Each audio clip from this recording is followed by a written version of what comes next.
When did your instincts scream, "Get out now"? And what did you later realize you had avoided? I was 23 and completely broke. The kind of broke where you stop answering unknown numbers because you're tired of explaining that you're still looking. So when an email came in with the subject line, "Immediate hire, no experience needed," I didn't question it. The job paid absurdly well for something described as personal assistant work. Flexible hours, cash payments. No contract mentioned, but I told myself that was normal for small businesses. The interview address wasn't an office, it was a house, a quiet residential street, lawns trimmed, curtains drawn. I sat in my car for a full minute before getting out, already feeling like I'd made a mistake I couldn't explain. The door was opened by a man in his late 40s. He smiled, but his eyes didn't react, not even a little. "Glad you came," he said, stepping aside immediately. "Most people don't." That sentence stuck with me. Inside, the house was spotless, too spotless. No photos, no personal items, no smell. It felt like walking into a place that wasn't meant to be lived in, only used. He talked fast about loyalty, discretion, trust. He never once asked about my qualifications. At some point, he asked, "Do you live alone?" I laughed nervously and said yes. "Good," he replied. "That makes scheduling easier." My chest tightened. I asked what the job actually involved. He hesitated, just long enough for my instincts to wake up. "Errands, travel, sometimes overnight," he said. "You'd need to be reachable at all times." Then he added casually, "And I prefer employees who don't discuss their work with others." I looked around again. Still no photos, no mail, no signs anyone stayed here after dark. I asked to use the bathroom. He pointed down the hall. As I walked, I noticed there were locks on the outside of the bedroom doors. That was it. I didn't go to the bathroom. I walked straight out the back door, across the yard, and didn't stop until I was back in my car with the doors locked. He never chased me, never called, never emailed again. 6 months later, I saw his face on the news. He wasn't a recruiter. He wasn't even using his real name. 2 people had disappeared after answering similar job ads. Their families said the last place they were seen was a house interview. The police never found their bodies. Sometimes I think about how close I was to accepting that job, how badly I needed the money, and how my instincts saved my life without ever explaining why.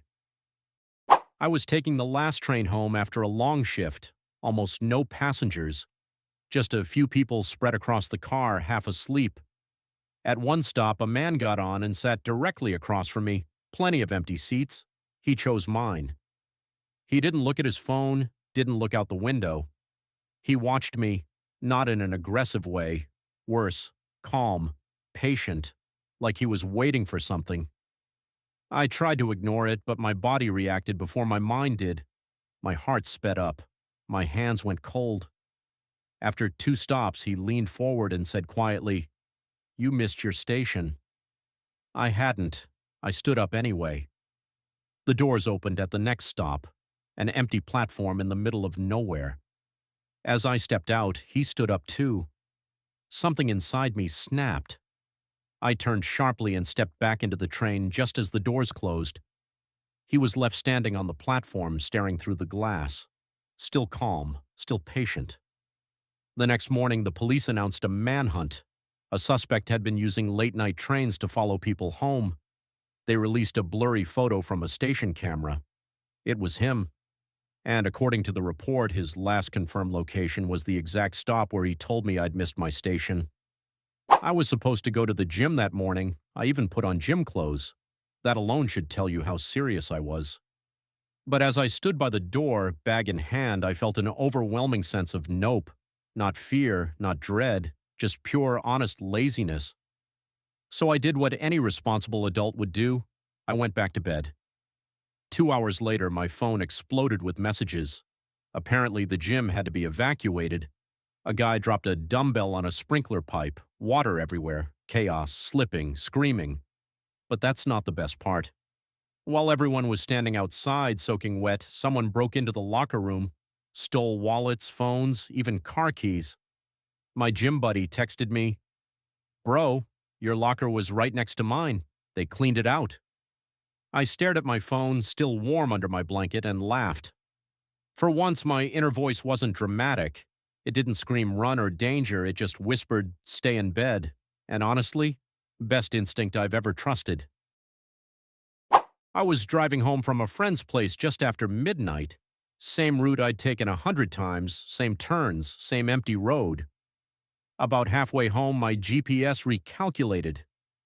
"Faster route available," it said, redirecting me onto a smaller road I'd never used before. I slowed down. For no clear reason, the thought of turning onto that road made my stomach twist. It wasn't dark in a normal way. There were no streetlights, no houses, just trees packed tightly on both sides like a tunnel. I stopped at the intersection.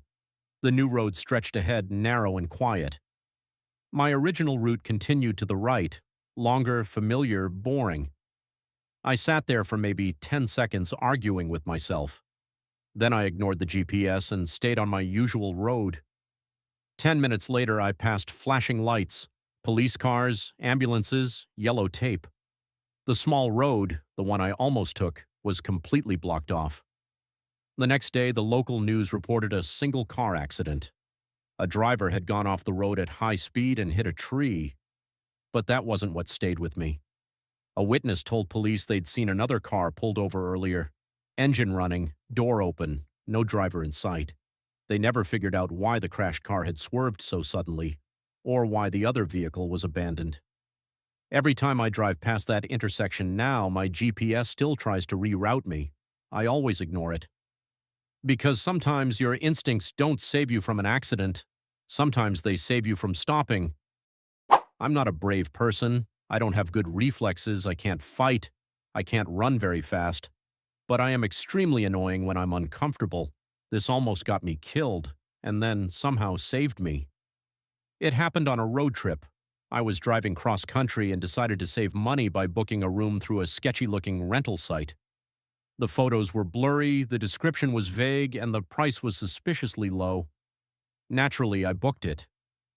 When I arrived, the place was technically a motel, but only in the sense that there were rooms and doors. No sign, no front desk. Just a bell taped to a chair with a handwritten note that said, "Ring for service." I rang it. Nothing. I rang it again. Eventually, a man appeared from behind one of the buildings. He looked surprised to see me, which felt backwards. He checked me in without asking for ID, didn't ask for my name either. He handed me a key and said, "You're the only guest tonight." That should have been my cue to leave. Instead, I said, "Oh, that's kind of sad." He stared at me. I followed him with questions I didn't need answers to. How long had he worked there? Did business pick up in summer? Was the place haunted? The more I talked, the quieter he got. Inside the room, everything worked, but nothing felt clean. The TV was already on, static. I sat on the bed and immediately stood back up. "Is there another room?" I asked. He sighed, took the key back, led me to a second room. This one was worse. I kept talking, complaining, joking, asking if he had extra pillows, extra towels, a charger, a map, recommendations for food at midnight in the middle of nowhere. Finally, he snapped, "If you don't like it, you can leave," he said. I smiled, relieved. "Yeah, you're right, I'm super picky." I didn't even pretend to reconsider. I grabbed my bag and walked out, still apologizing, still talking. I drove 20 minutes to a normal, boring chain motel and passed out immediately. The next morning, police cars were parked near the place I'd left.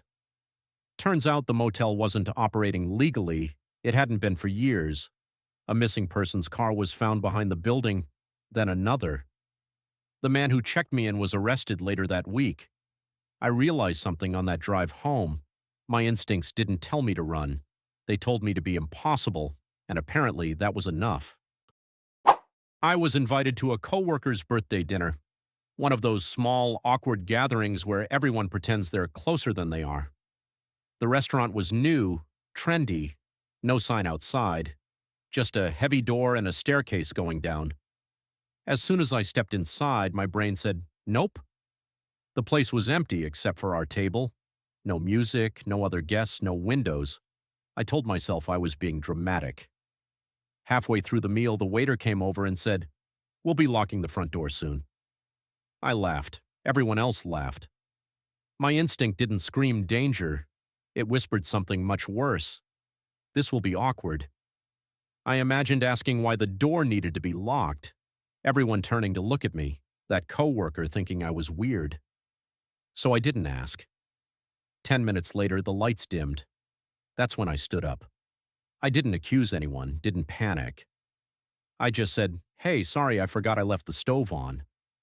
No one questioned it. Outside, I realized my hands were shaking. The next day, the restaurant was closed, permanently. Health inspectors found severe violations, locked exits, no emergency lighting, no permits. A small kitchen fire broke out that same night. No one died, but several people were hospitalized. I wasn't brave, I wasn't smart, I just didn't want to be rude, and somehow that was enough.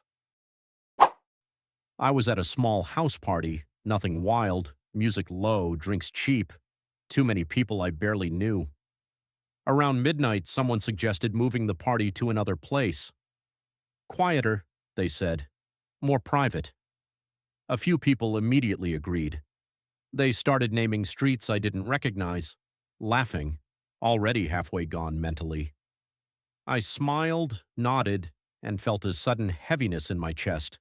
No images, no fear, just a flat certainty. Don't go. I tried to explain it as a joke. Yeah, I think I'm done being social for the year. Someone rolled their eyes. Someone else said, "Come on, don't be boring." I almost went anyway, just to avoid that look people give you when you're the odd one out. Instead, I shook my head, called a ride, left. The next morning, my group chat was quiet. By afternoon, someone finally typed, "Everyone okay?" Turns out the other place wasn't a party spot. It was an unfinished house someone's cousin had access to. No lights, no proper stairs, too much alcohol, too many people. One person fell, another hit their head trying to help. No headlines, no dramatic ending, just awkward hospital visits, lawyers, blame, silence. No one ever said, "Good thing you didn't come." They just stopped inviting me out as much. Which is fine.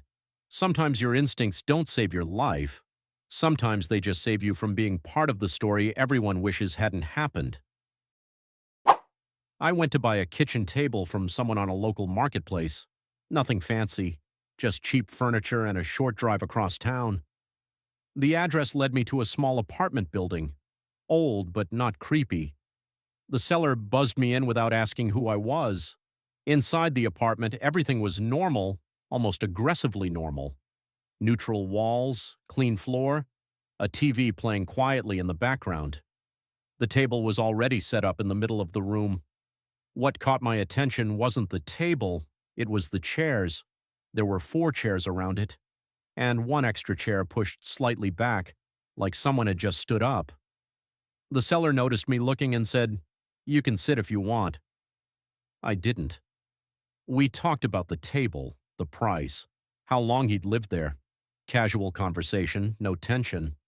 But every time he turned his back, I felt aware of that extra chair, still slightly angled, never moved.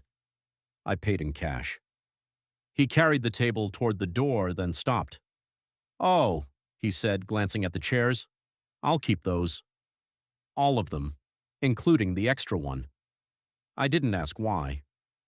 As I was leaving, I noticed there were no other chairs in the apartment, no couch, no desk, nothing, just that table. Later at home, I realized something small and stupid. The listing had said, "Table, no chairs included." I don't think anything bad would have happened if I stayed longer. I don't think there was a plan.